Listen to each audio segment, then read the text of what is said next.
Hello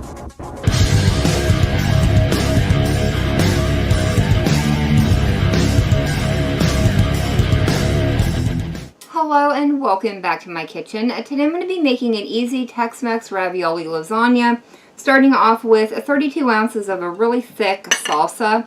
I'll be adding in 10 ounces or just a little over 1 cup of enchilada sauce, along with a half of a cup of water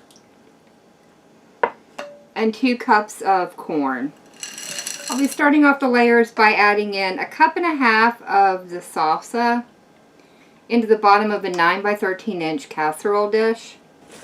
And then I'll be topping that off with half of a 25 ounce bag of beef ravioli. Next I'll sprinkle on just a little bit of sliced green onion. And then topping it with 1 cup of shredded Mexican blend cheese. And then I'm going to top this off with a few slices of jalapeno.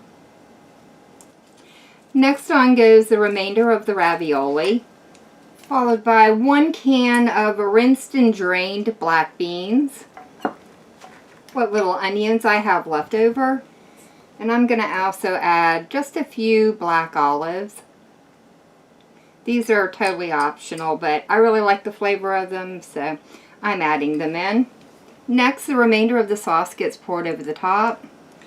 And then lastly, it gets topped off with the remaining 1 cup of Mexican cheese blend.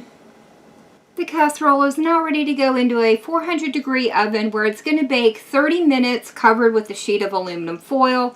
And then I'll remove the foil and allow it to cook an additional 15 to 20 minutes or until the ravioli are nice and tender and the cheese is melted and bubbly on top. When the casserole came out of the oven, I did let it sit out on the counter for about 10 minutes to allow it to set up and cool down a little bit.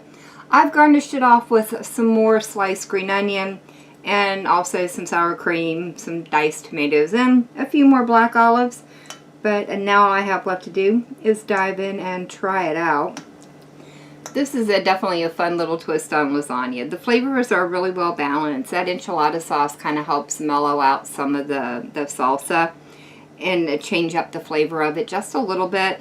I like the vegetables in here, and I like the ingredients that I added in to kind of help bulk it up.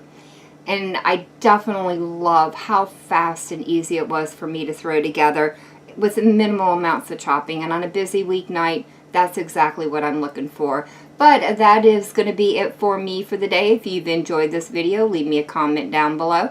If you tried this recipe out, let me know how it turned out for you. And as always, thank you all so very much for joining me today. I've been Volker. I hope you guys have enjoyed, and I hope I'll see you in the next one.